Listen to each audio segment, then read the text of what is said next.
جوان ما شرفانه. Hristos a înviat, dragii mei! Vă salut din mirifica zi de miercuri, 23 aprilie. Bună tuturor! Bine v-am regăsit! Au trecut Sfintele Sărbători Pascale, am zis să mă adun încetișor, cu toate că eu, dacă nu filmez câteva zile, nu știu de ce, mă adun mai greu. Și am spus să pornesc camera deoarece avem de povestit. Dar, înainte de toate, sper că ați avut sărbători cu pace, cu lumină. Sper că nu ați făcut niciun fel de exces. Bine, cele parfumate nu se pun. Și sper că v-ați creat amintiri, cum îmi place mie să spun, alături de familie, alături de cei dragi. Și că, hai să spun, ne-am încărcat oarecum bateriile cu ioni pozitivi, da? Dar, my scent of the day, parfumul zilei mele de astăzi, ce am ales eu să port astăzi? O mare dragoste de la Casa Arabiat Prestige. Da, voi ați văzut deja din titlu. Astăzi este cu și despre marea mea iubire, marea mea descoperire de undeva de anul trecut. Această casă anul trecut din vară chiar, da? Arabiat Prestige. Și astăzi am ales să port Naila sau Nila Suede. Ei bine, nu este atât de piele pe cât vă poate sugera numele. Nu știu, se simte acordul de piele, da? Nu pot să spun că nu. Este pe undeva pe aici, însă este genul acela de piele moale, de bună calitate, acompaniată de o parte fin de tot gurmandă. Este și moscat, adică eu pot resimți aici, este foarte bine conturat pentru mine și pentru nasul meu, moscul acela pufos ambrat, care îmi place mie foarte, foarte mult. Dar, nu știu, e pielea aceea cu mințică, dacă doriți, da? Total unisex și, nu știu, eu pur și simplu îl ador. Și da, chiar dacă a venit primăvara, pentru mine, strict pentru mine, pentru gusturile mele și pentru percepția mea, nu este nimic prea mult. Mi se pare că v-am vorbit despre el în acest videoclip, dacă nu mă înșel eu, nu știu. Nici nu știu dacă i-am făcut sau nu recenzia. Când editez o să verific, în caz că i-am făcut-o, o să vă inserez ca de obicei videoclipul aici. Îl găsiți pe site-ul celor de la Dubai Collection, pe site-urile celor de la dubaicollection.ro, dubaicollection.eu și nu în ultimul rând arabianscent.net. dubaicollection.eu și arabianscent.net livrează, dacă doriți, în afara României, implicit spațiul UE, dar și în afara spațiului UE, și o să vă las toate detaliile ca de obicei în bara de descriere. Și pentru un discount de 10% pe oricare din aceste 3 site-uri, codul ROJ25 îl puteți folosi inclusiv la mostre sau decanturi. Ceea ce întotdeauna eu am instigat și voi instiga. Testați înainte să achiziționați sticla full size. Bun, am reușit să vorbesc 3 minute și 30, că de ce nu? Și din categoria 6 cai frumoși, numai 6 norocoase, am alături de mine 3 parfumuri sigilate care așteaptă de undeva dinainte de Paște, parcă, să fie desigilate, pufăite, purtate și așa mai departe. Da, toate 6 vin de la Arabiat Prestige, pentru că, da, ador casa aceasta, deci cred că am în momentul de față peste 15 parfumuri de la Arabiat Prestige și nu am cum să mă plâng de absolut nimic. Dar, voi începe cu unul pe care, sinceră să fiu, nu am stat așa în dubii. Să-l iau, să nu-l iau, dar zic, hai, cei de la Arabiat Prestige nu m-au dezamăgit niciodată, vreau să văd twistul acestui parfum. Și o să-l vedem împreună. Vorbesc aici despre Habiba, care, da, înseamnă iubită în limba arabă, care vine în această prezentare. Aveți și perechea sa, Habibi, dacă nu mă înșel eu, sau Habib, nu mai știu, vi-l inserez pe undeva pe aici. Dar acest Habiba este inspirat dintr-un parfum de la Kayali și anume Eden Juicy Apple. Mai am o variantă, mai am o reinterpretare de la Feed, sub diviziune Hadlaj. Și am zis, hai să vedem cum este și cea de la Arabiat Prestige. Și acum, băi, nu, la mine e treaba cu dați-mi foaie de instrucțiuni când îmi trimiteți un colet, că nu știu să-l deschid. Aha, deci, tragem dreapta-stânga și aici și este parfumul. Deci n-ai cum, m-a spart din prima. Nu ai cum. Nu știu, de când cu ambalajele acestea, în special cele de la Arabiat Prestige, simt așa nevoia. Știu că mai scrisese cineva în comentarii, îmi cer mii de scuze, dar ca de obicei, părul lung și minte scurtă. Nu mai știu cine mi-a scris în comentarii, dar chiar și eu am momente în care simt așa nevoia de o cameră dedicată parfumurilor, în care să pot păstra aceste ambalaje. Bun, sticluța arată ETH, are chestia aceea, textura aceea care vă duce cu gândul către o catifea. Și da, e treaba cu o leacă de roz. Vine în concentrație EDP, apă de parfum, cantitate 100 de ml. Dumneavoastră veți avea notele inserate pe ecran, eu îl voi pulveriza direct pe piele și voi povesti ce și cum. Capacul este foarte ușor, este din plastic, dar nu mă deranjează. Hai să vedem ce și cum. Deci, atomizoarele presurizate de la Arabiat Prestige sunt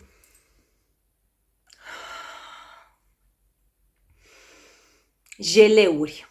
Jeleuri cu licii, jeleuri cu mere, măr roșu aș spune eu. Doamne, da. Este bombiță pentru vară, din start. N-am spus, nu? N-am spus că sunt după Paște și sunt mai smucită decât de obicei. Acestea sunt strict primele impresii. Bineînțeles, nu am cum să vă spun... Doamne Dumnezeu! Nu am cum să vă spun performanțe și așa mai departe, deoarece, vedeți, acum le desigilez, vă spun ce simt pentru prima dată și vor urma clipuri de tip recenzii, topuri, selecții și așa mai departe.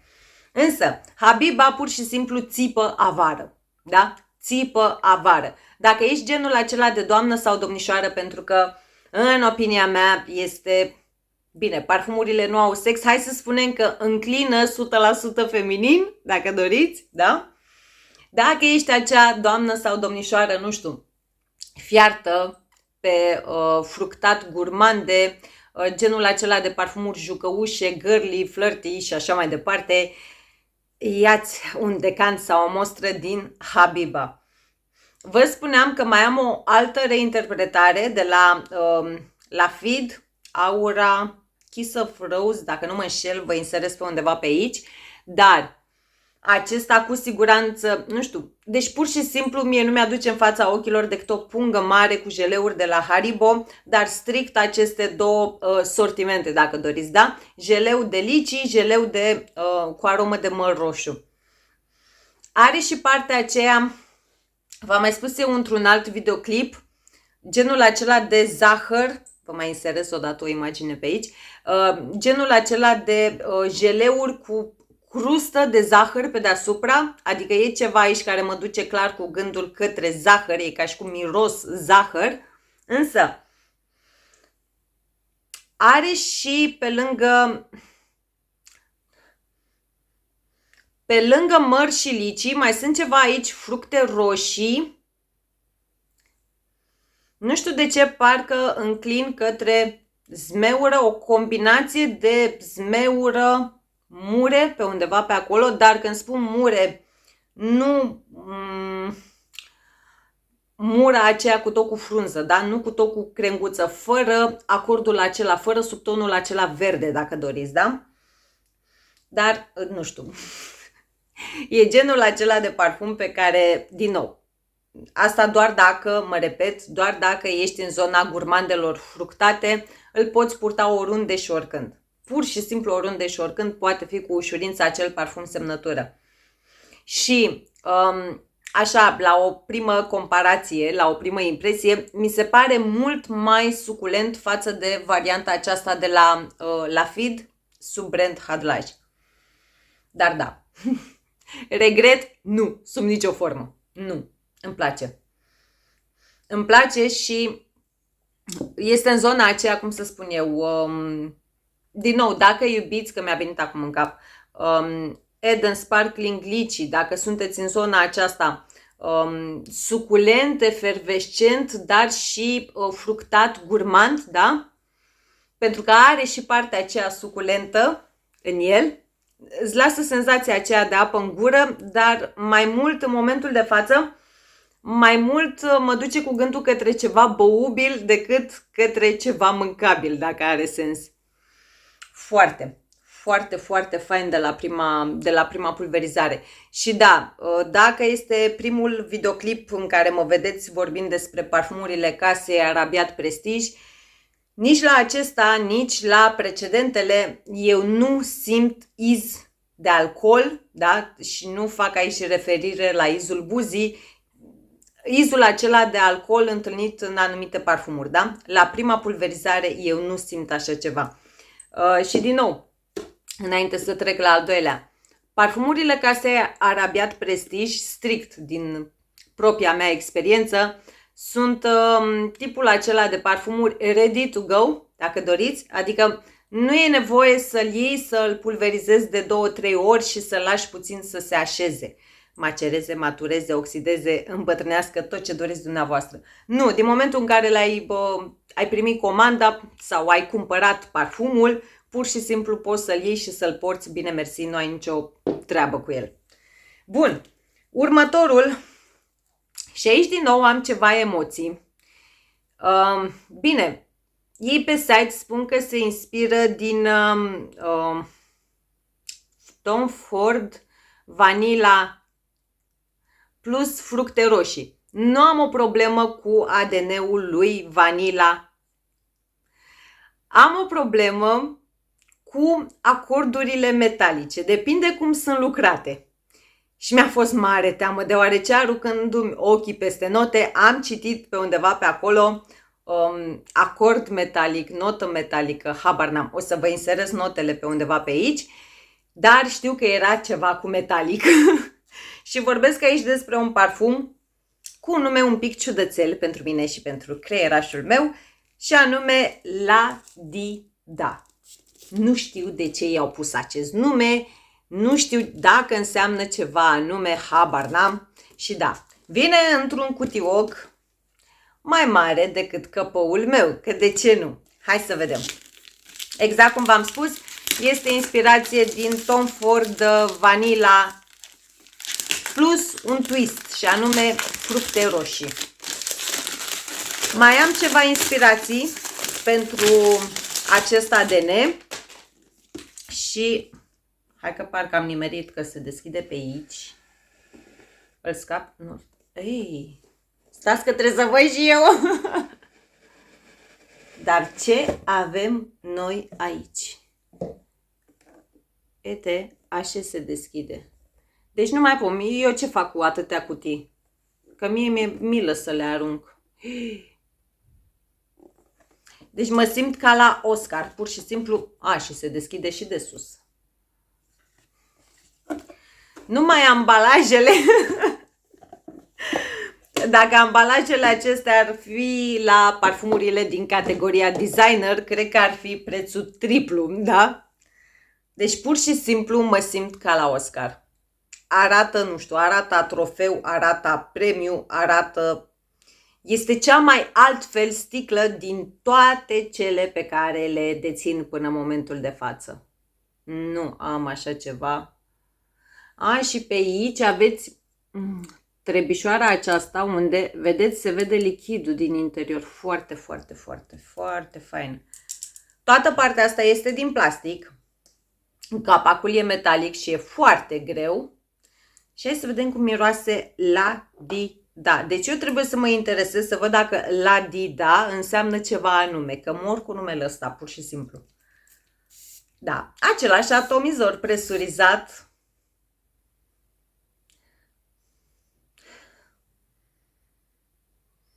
Bun. Nu e nimic metalic aici. Este ADN-ul lui Vanilla de la Tom Ford. Este. Însă este undeva în fundal, dacă doriți. Este decorul. Da? Ceva elemi, rășină elemi. Doamne. Acum, nu știu, e o chestie. Ba îmi apare la nas rășina elemi, ba se schimbă și vine ADN-ul lui Vanilla.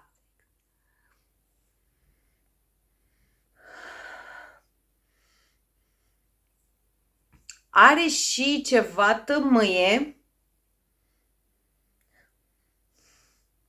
O tămâie semi-aprinsă, dacă are sens. Adică este izul acela de tămâie. Însă nu mă duce... Doamne, cum se simte în cameră!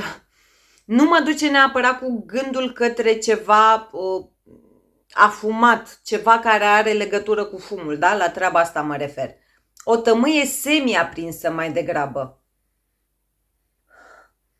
Doamne, dar treaba asta este un acord aici de elemi redat atât de... Categoric este altă mâncare de pește față de Habiba, adică dacă pe Habiba îl poți purta oriunde și oricând, la Dida e mai sofisticat, e mai rafinat, are și o parte sexy, are și o parte fiind de tot întunecată. Are și ceva nebezelos. Are ceva dulce, pufos, dar nu bezele. Gândiți-vă mai degrabă la o floare de portocal și o floare de portocal 60% asemănătoare cu floarea de portocal din, cel puțin așa resimt eu, da? Din nou, resimt eu. Din Love Don't Be Shy de la Kilian. Nu prea reușesc să culeg acele fructe roșii, da? De asta tot inspir, tot inspir, tot inspir. Vanilia este combinată cu ceva patchouli, dar, din nou, nu vă gândiți la genul acela de patchouli pământiu sau puțicios, cum mi-a mai scris cineva într-un comentariu. Nu, nici pe departe. Patchouli acela cu fin de tot sub ton gurmand, dacă are sens, dar e altceva. Deci clar e altceva. Adică, nu că e altceva, cum să spun eu. Cu cât îl adulmeci mai mult, poți regăsi, poți resimți ADN-ul lui Tom Ford aici, da? Cu siguranță. Însă, mai vine cu o... Și e ceva, de-abia în aer, nu înțeleg. Ia stați un pic.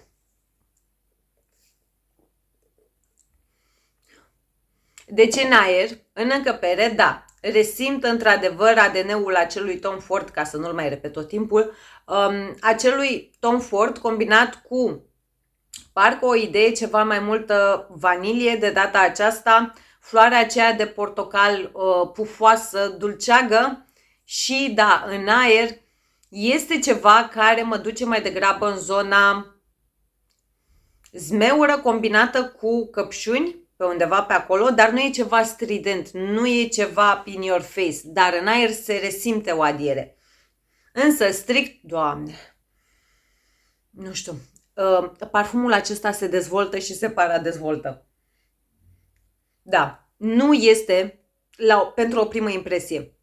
Nu-l comandați full size blind, fără să-l testați, nu sub nicio formă. Adică, din nou mă repet, Habiba e jucăuș, e girly și așa mai departe.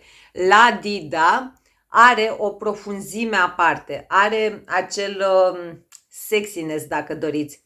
E altceva. E din altă ligă, din toate punctele de vedere, da? Începând cu ambalajul și nu în ultimul rând încheind cu mirosul. Este din altă ligă. îl mai las puțin, oricum la final facem recapitularea finală ca la școală, dar da, nu știu, are ceva care îmi place mie foarte mult, e din zona mea dacă doriți, e genul acela de parfum care atunci când îl aplici, întâi se simte el și abia apoi apar tu, da? Și din nou, e genul de parfum care, dacă nu știi cum să-l porți și dacă nu știi unde să-l porți, te poartă el pe tine. Nu știu, e ceva, da, fără exagerare, nu mă credeți pe cuvânt, comandați-vă mostre sau decanturi.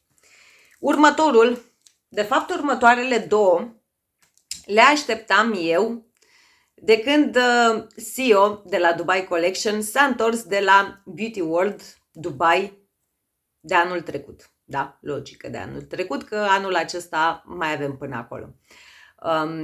Când s-a întors CEO de acolo, a venit cu o chestie așa, cu multe mostre, da? O chestie, cum să spun eu, personalizată, dacă doriți, de la My Perfumes și așa mai departe. Și când am fost eu undeva în iarnă la Dubai Collection, mi-a dat să testez acele mostre. Două dintre ele, pur și simplu, m-au pus în cap. Și de când m-au pus în cap, de când l-am testat atunci, undeva, nu în iarnă, imediat când s-a întors de acolo, deci undeva la începutul toamnei anul trecut.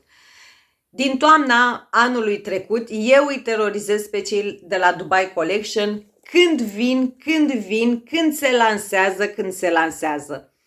Pentru că mai am alte reinterpretări pentru Alter sau Altair sau cum vreți voi să-i spuneți, însă treaba aceasta am așteptat-o, nu știu, nu vreau să spun tot ceea ce simt pentru că o să spuneți, ia uite și pe asta iar exagerează sau așa mai departe.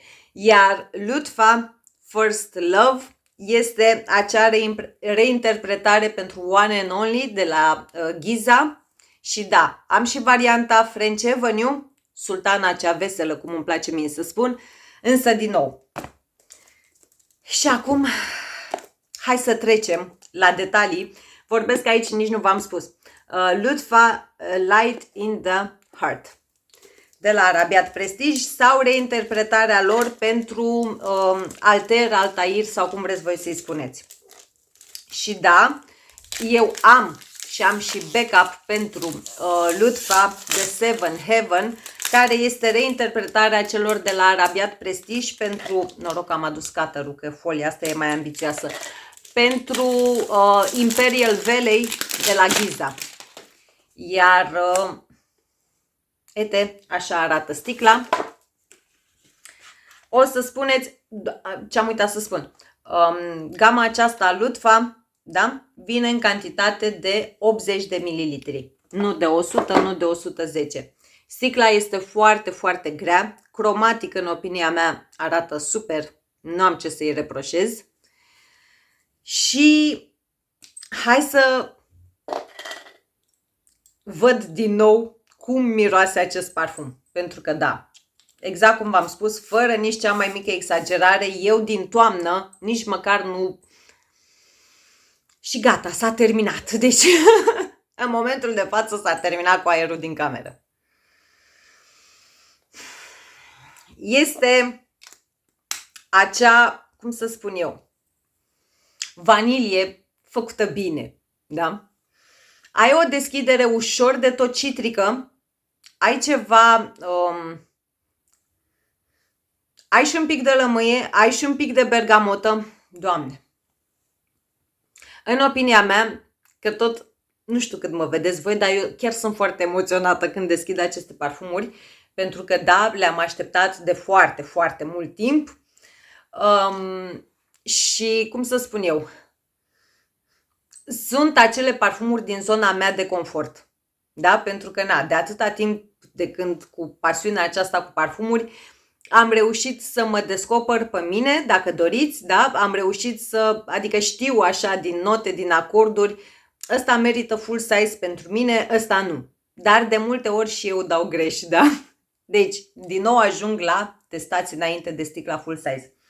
Pentru mine, Doamne Dumnezeule, pentru mine parfumul acesta este total unisex, adică am și liquid brun de la French Avenue și la acela am backup. Din nou, este un ADN. Este un parfum sau un ADN. Hai să zic un ADN. Total unisex pentru mine și da, pentru mine și pentru percepția mea și pentru ceea ce prefer eu, are sens să am și liquid brun și să am și varianta Arabiat Prestige. Pentru că ele, chiar dacă se inspiră, Doamne Dumnezeule, chiar dacă ambele se inspiră din același parfum, sunt ușor diferite. Da? De exemplu, varianta Arabiat Prestige în comparație cu cea de la French Avenue, mi se pare mult mai ușor de purtat de către o doamnă sau domnișoară. Are și un fin de tot subton gurmand. Este ca și cum ai amesteca acea vanilie, floarea aceea de portocal pufoasă, le-ai combina împreună și pe deasupra, cum spun eu, ai adăugat ceva topping de caramel. Are ceva fin de tot gurmand, dar dacă eu vă spun treaba aceasta, nu mergeți cu gândul către, nu știu, un bianco latte sau așa mai departe. Nu! Are la origini Altair, cum vreți voi să-i spuneți.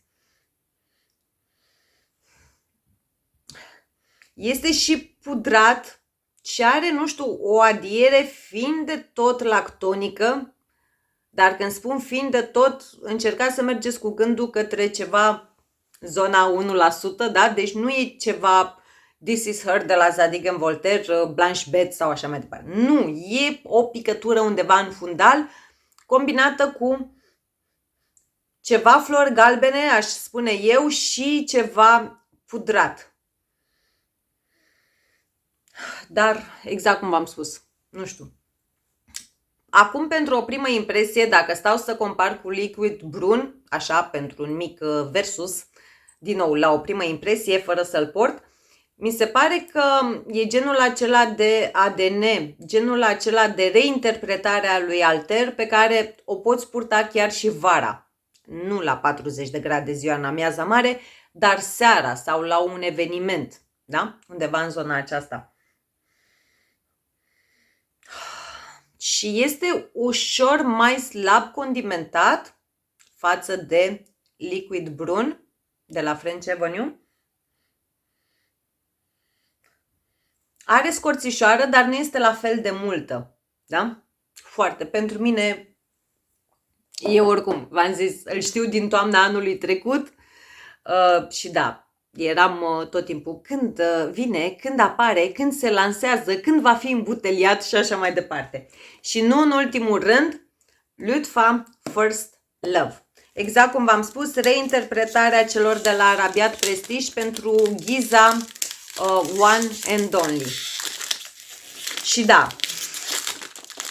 și cu acesta i-am terorizat pentru că, nu știu, momentan nu am testat OG-ul și anume varianta celor de la Giza, însă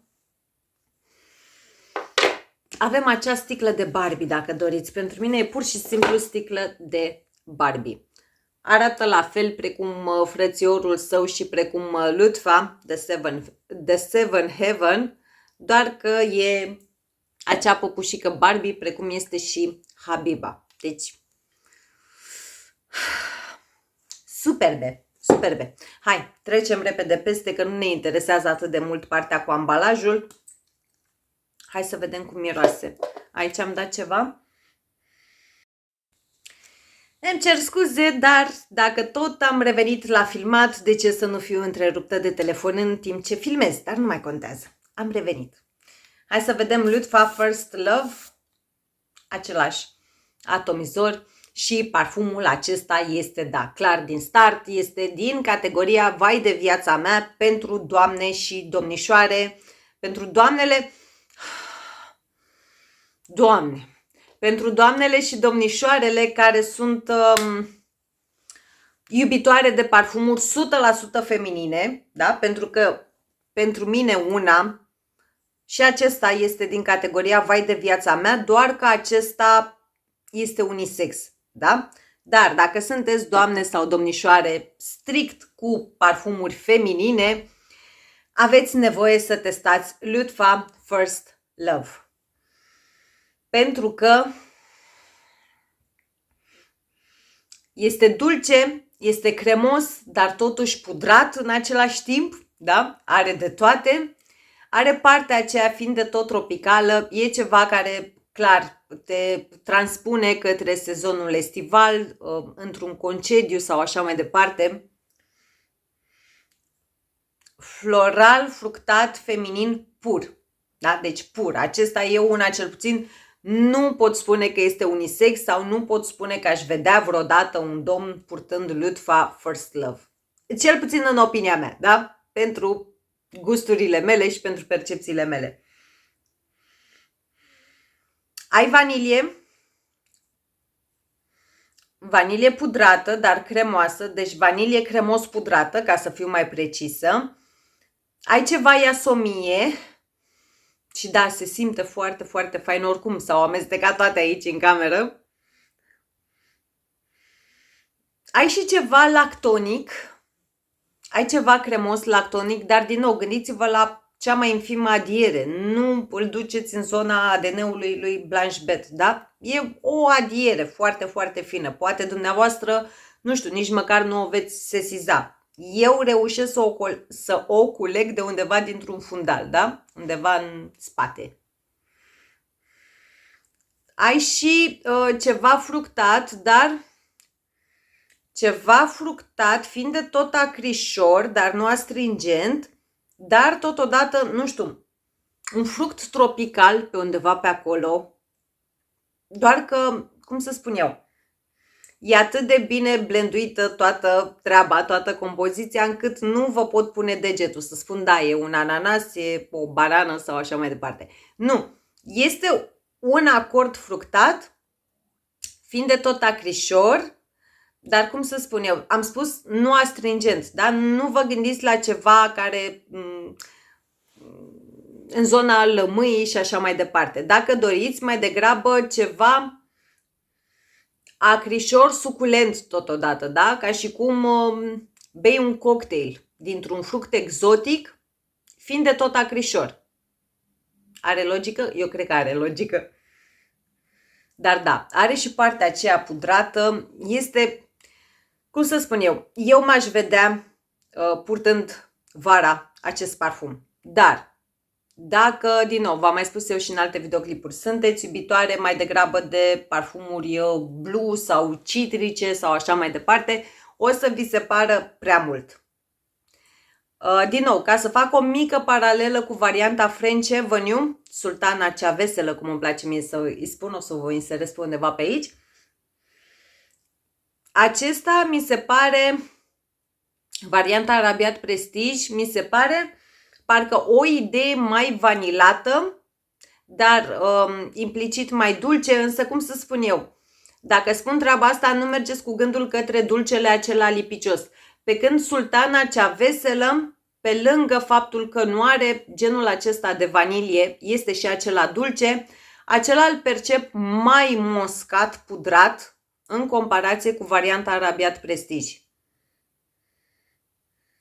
Da, cu siguranță acum, deci de la o primă impresie s-ar putea să mă înșel mai târziu, vedem pe parcurs după ce o să-l port, însă la un prim nas dacă doriți, în momentul de față, pentru mine, strict pentru mine și pentru ceea ce prefer eu, varianta Arabiat Prestige este peste Sultana cea veselă. Din nou, strict pentru ceea ce prefer eu într-un parfum și strict în conformitate cu gusturile mele. Bun! Era să spun minutul 5, dar am uitat că e un loc să pun pe pauză, eu am închis filmarea, dar nu mai contează. Și acum am ajuns la ultimele două și da, și din acest ADN cred că am deja toate inspirațiile posibile. O să vă fac la un moment dat și un clip de tip versus, din nou, în opinia mea să vă spun care este cea mai reușită abordare, reinterpretare sau ce doriți dumneavoastră. Vorbim despre ADN-ul lui Vanilla Powder de la Matière Premier și cei de la Arabiat Prestige au venit cu Fondue, dacă zic eu bine, Lava Lash, care vine din nou în acest cutioc și hai să vedem ce ne spune nouă? Deci am varianta Afnan, am varianta Zimaya, am varianta Hadlaj și acum, deci cutia asta este magnetică, da? Bun, hai că v-am făcut creierii cum nu trebuie. Și se deschide ETH. Deci din nou mă întreb, ce fac eu cu cutiile acestea? Cât de bine ar arăta ele puse fix așa? Deci eu n-aș arunca nicio cutie, cel puțin din cele de pe ziua de azi. Dar de unde mai că atâta spațiu? Și parfumul ăsta, gata, a ieșit. Ia uite, aveți aici și notele, dar nu vreau să le citesc. 100 de mililitri și sticla. Sticla mă duce oarecum vag așa cu gândul. Cred că și pe voi v-a dus către Eclair de la Latafa, dar cu altă formă. Trecem peste treaba aceasta, peste această situație. Aici avem embosat Arabiat Prestige. Așa arată partea de sus. Capac din plastic. A mí no me importa că e capac din plastic. Eu vreau să văd ce și cum. Cu Fondue Lava Lash. Deci eu fi pus numele Lava. Din nou, atomizor presurizat. Da.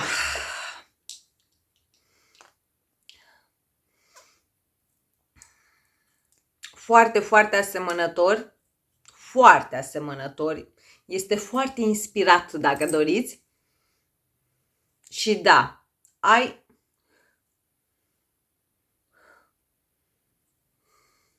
acea vanilie care, nu știu, din nou, pentru mine, pentru percepția mea, ADN-ul lui Vanilla Powder, dacă nu l-ați testat, nu știu, nu mergeți cu gândul către ceva gurmand.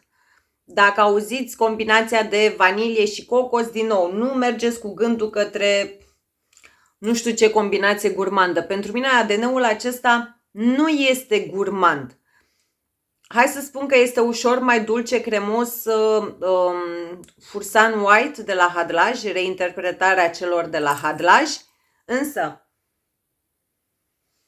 oh, da,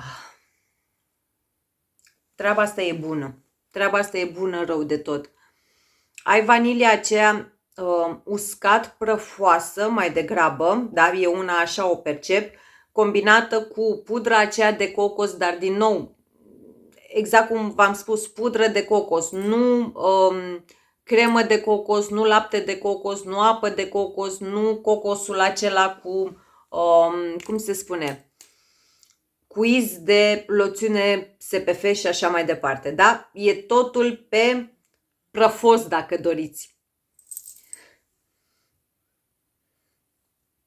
Doar că simt o fină adiere sărată, dar e ceva care mă duce cu gândul către acordul acesta, subtonul acesta sărat, nu știu de ce, mă duce cu gândul către briza mării, da? Vine cu un ușor twist, dacă doriți, în speță treaba aceasta fiind de tot sărată.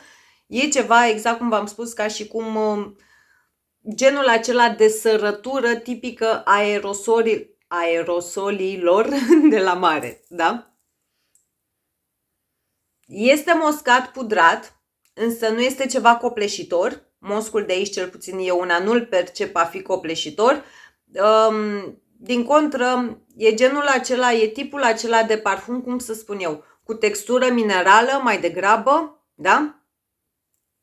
Așa, pur și simplu așa îl percep. Și vanilia de aici,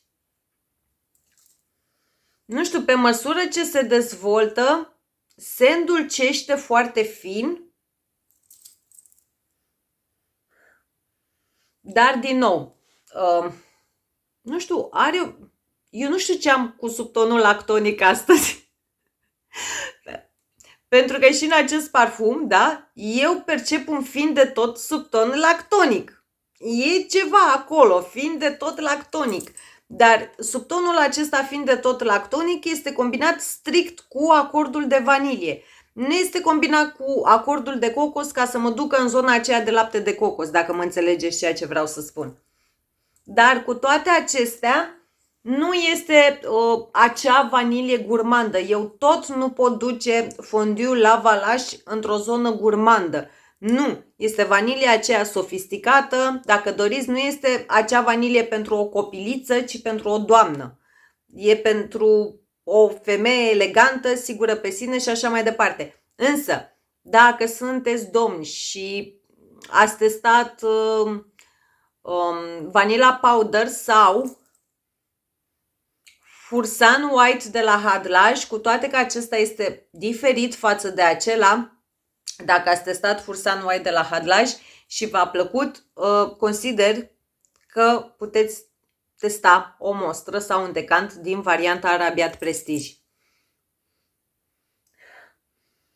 Dar da, nu știu, are ceva magnetic, are ceva aparte, are ceva care m-a acaparat, ori datorită faptului că este singura reinterpretare a acestui ADN în care eu vanilia o simt combinată cu fix o picătură de lăptic, ori nu știu.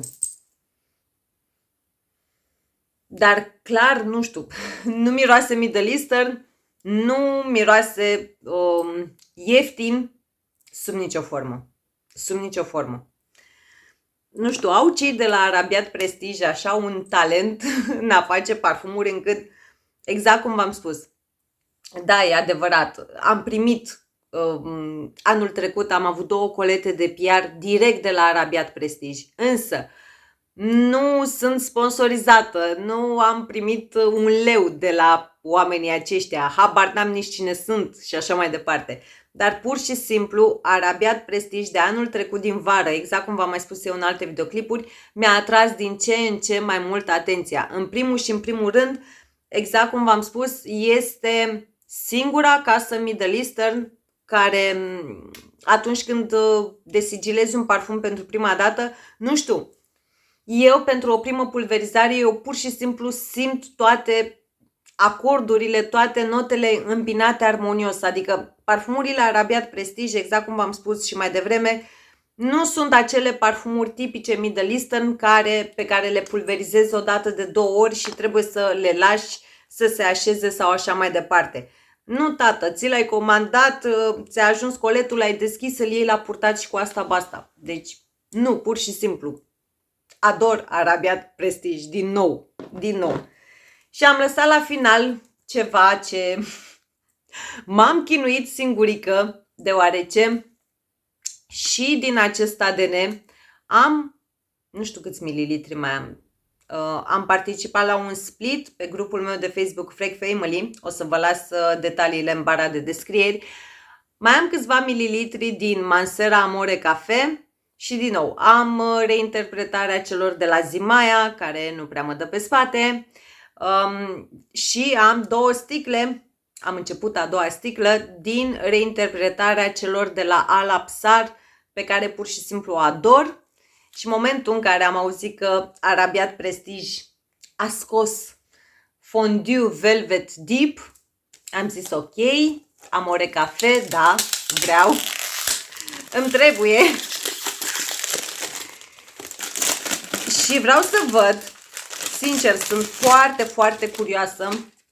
Vine în același ambalaj precum frățiorul sau suriorul său și sunt tare, tare curioasă dacă reușește să detroneze Shahur Intens, dacă nu mă înșel eu, de la Al Absar, pe care v-am spus. Deci pur și simplu acela l-aș bea, îl ador.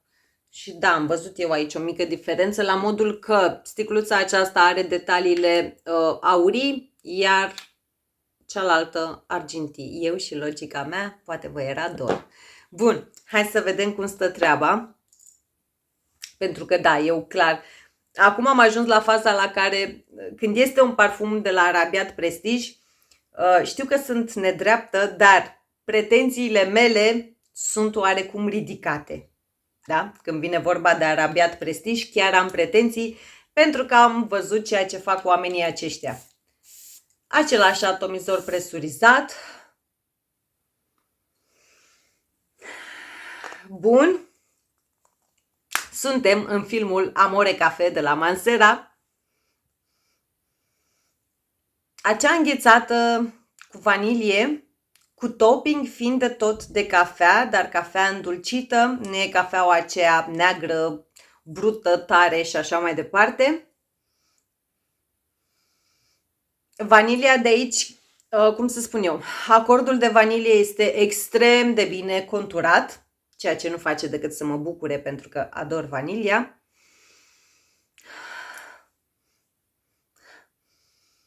Aici ceva ambroxan, dacă vă știți cu probleme în legătură cu ambroxanul, la modul că, v-am mai spus eu în alte videoclipuri, sunt persoane care sunt anosmice sau așa mai departe, din nou, testați un decant. Dacă aveți șahuri intens de la Alapsar și vă place și plângeți după el, puteți să vă comandați varianta Arabiat Prestige, pentru că, din nou, cel puțin acum, pentru o primă impresie, de la prima pulverizare, da, îmi voi comanda backup pentru el. Este, cum să spun eu, din nou ca să vă fac o mică paralelă cu varianta Alapsar, deoarece știu că este o variantă mega iubită, mega adorată și mega așteptată să revină în stoc. Varianta Arabiat Prestige mi se pare o idee mai vanilată decât inspirația, decât reinterpretarea celor de la Alapsar. Parcă este o idee mai vanilată și eu reușesc să resimt aici ceva ce mă duce cu gândul către zahăr brun, dar pur și simplu zahărul acela brun din Vanilla 28 de la Kayali. Da? Treabă pe care, adică nu reușesc să percep direct zahăr brun în varianta celor de la Alapsar. Dacă doriți, este reinterpretarea celor de la Arabiat Prestige, este mai clară, conturată, mai limpede. Acum depinde și ce preferați dumneavoastră într-un parfum, da? Nu știu, poate doreați ca izul acela,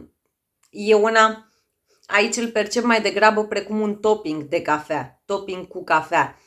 Dacă vă doriți ca acordul acela de cafea să fie mai pronunțat, cu siguranță mergeți pe varianta celor de la Zimaia, adică eu una pe aceea o percep cea mai cafeloasă din inspirații. Dacă doriți partea aceea fină de tot de amaretto și izul acela oarecum de biscuit, dacă mă pot exprima așa, mergeți pe varianta celor de la Alapsar. Și dacă căutați vanilia aceea un pic mai impunătoare, cu siguranță varianta celor de la Arabiat. Și uite că am făcut versus cu toate inspirațiile fără să vreau. Categoric este genul de parfum total unisex. Este gurmand, este dulce, însă din nou, pentru mine, cel puțin pentru percepția mea, pentru preferințele mele, nu este, cum să spun eu, dulcele acela lipicios, sufocant și așa mai departe. Nici vorbă, nici vorbă. Dar treaba aceasta, nu știu, acum parcă cu cât se așează, cel puțin din nou, pe pielea mea, adică asta este chimia pe care o face acest parfum cu pielea mea, culeg din ce în ce mai bine vanilia aceea, înghețata de vanilie cu zahăr brun. Deci pur și simplu mi-aduce în fața ochilor o cupă de înghețată cu vanilie cu mult zahăr brun, așa, glazurat pe deasupra. Foarte fain. Foarte fain. Spăl puțin nasul pe repede înainte și să facem recapitularea finală. Bun. Ce se inspir că e ciorbă aici.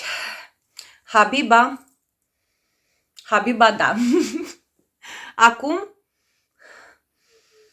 dacă la început, dacă la deschidere aveam acele jeleuri fructate, acum mai degrabă am un cocktail non-alcoolic, da? Deci nu e nimic buzi aici, chiar dacă spun cocktail, este fără alcool. Cocktail din ceva măr roșu, în continuare nu știu de ce sunt fixată pe măr roșu, adică nu e izul acela care mă duce cu gândul către măr verde, măr roșu, licii și zmeură. Deci astea trei le văd cel mai bine în momentul de față. Dar exact cum v-am spus, acel parfum de vreme caldă. garden party, nu știu ce eveniment, de ce nu la o plimbare în parc. Adică eu mi-aș face baie cu el, pur și simplu, oriunde și oricând. Izul acela de gagicuță care arată bine, dacă doriți, nu știu, așa-l văd. Foarte, foarte, foarte fain. Foarte fain. Următorul a fost la Dida. Dacă e... Vai de viața mea, Doamne Dumnezeule, Doamne, Doamne, stați o leacă. Stați o leacă că s-a produs aici și o extorsiune a degajamentului. Doamne Dumnezeule,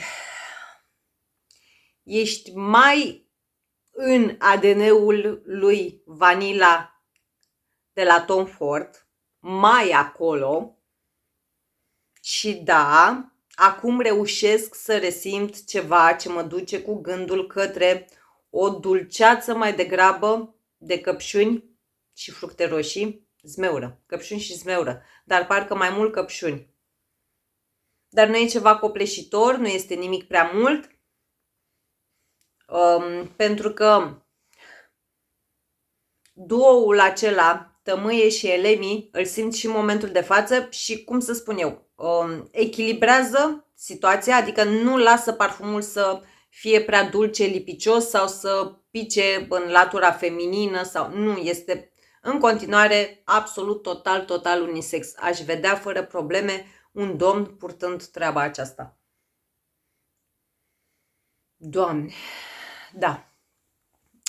Din nou, aceeași părere o am. Dacă Habiba e flower power, cum îmi place mie să spun, oriunde și oricând, ei bine, la Dida nu. Îl porți și tu, ca fata, ca omul, la un eveniment, la o întâlnire și așa mai departe, da? Undeva în zona aceasta. Cel puțin, din nou, asta e părerea mea. Oricum, eu o să mă îmbăiesc cu ele și când mă duc la Lidl, că de ce nu? Următorul, Lutfa Light in the Heart.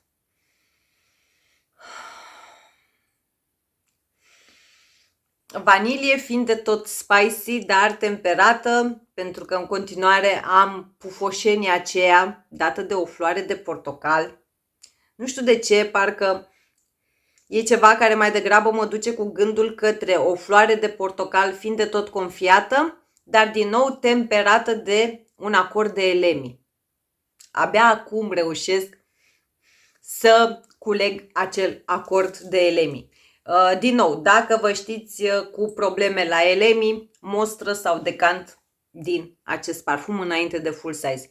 Din nou, are sens să am și liquid brun și acesta pentru mine, da. Sunt din același ADN, însă au twisturi diferite, dacă doriți, da?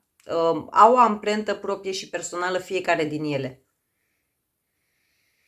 Dar, exact cum v-am spus, varianta Arabiat Prestige mi se pare ușor mai temperată, adică, nu știu, dacă sunteți doamne sau domnișoare și ați testat sau poate are soțul, iubitul, bărbatul din viața dumneavoastră poartă liquid brun și dumneavoastră v-a plăcut, însă îl duceți foarte mult în zona masculină, din nou, testați o mostră sau un decant din acest parfum pentru că s-ar putea să aveți o surpriză plăcută.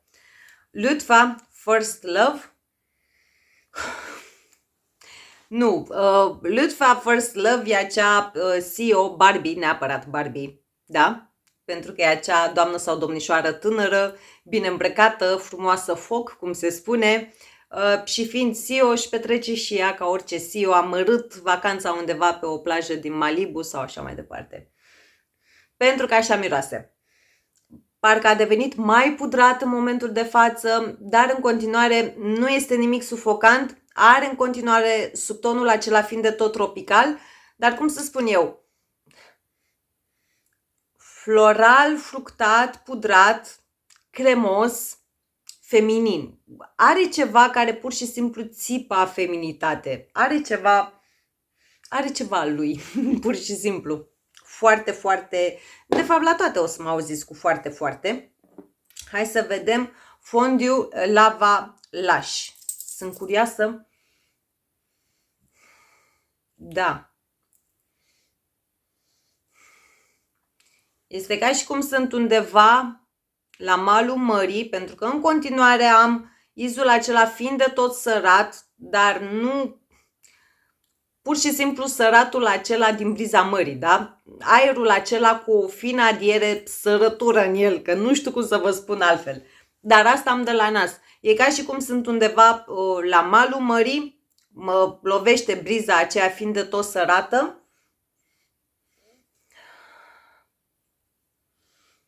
Și nu pot spune că am o cremă cu SPF, deoarece nu are izul acela de SPF. Aș putea spune că am o loțiune de corp, o loțiune fără iz. Din nou mă repet, nu mergeți cu gândul către izul, nu este cocosul acela cu subton de cremă SPF. Nu. Doar că e combinat, din nou, vanilia aceea este fiind de tot lactonică, tot în zona aia sunt. Da? Deci tot acolo am rămas. Și ce nu reușesc eu să simt aici? Izul acela de Palo Santo. Am crezut că poate pe măsură ce se dezvoltă va apărea. Lucru pe care nu mă deranjează că nu-l simt. Da? Să ne înțelegem. Deoarece treaba asta, izul acesta care mă duce cu gândul către briza mării și vanilia aceasta fiind de tot lactonică, sunt ceva wow. Da? Sunt ceva wow. Dar în continuare, total unisex mi se pare.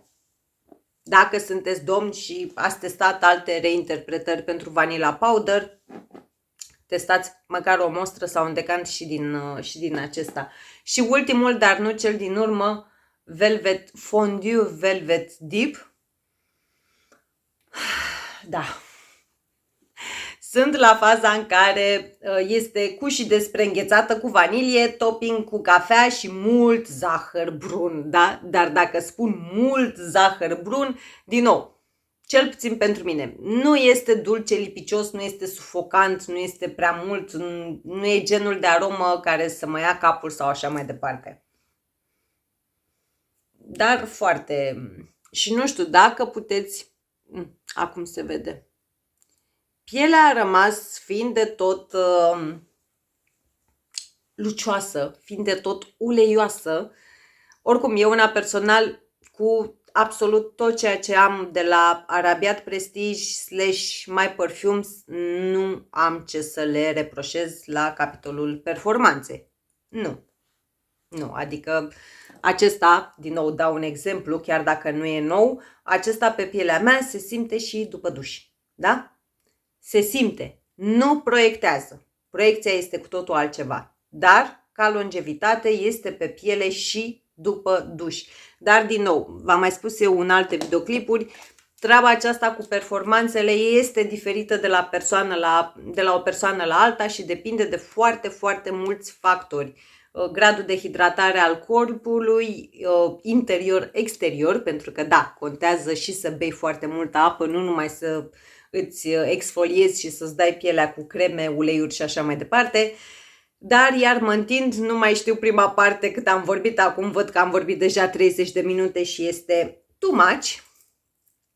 Atât pentru videoclipul de astăzi, vă îmbrățișez cu mare drag, o să vă las în bara de detalii linkuri către toate parfumurile despre care v-am vorbit. Nu uitați de Roche25 pentru 10% discount la orice achiziție de pe cele 3 site-uri, dubaicollection.ro, dubaicollection.eu și nu în ultimul rând de arabianscent.net. Iar până data viitoare vă îmbrățișez cu mare drag dacă le aveți, dacă le-ați comandat. Că da, și mie mi-au ajuns de ceva timp, dar a fost Paștele și așa mai departe și n-am putut să filmez, că mi-am petrecut și eu timp cu familia mea. Dacă le aveți sau dacă le-ați testat, lăsați-mi și mie impresiile dumneavoastră în legătură cu aceste parfumuri. Dacă nu, lăsați-mi și mie acolo un punct, un emoticon și așa mai departe. Și până data viitoare, gata, stop! Vă pup, vă îmbrățișez cu mare drag, să fiți frumoși, iubiți și parfumați. V-am pupat! زبان من شرفمه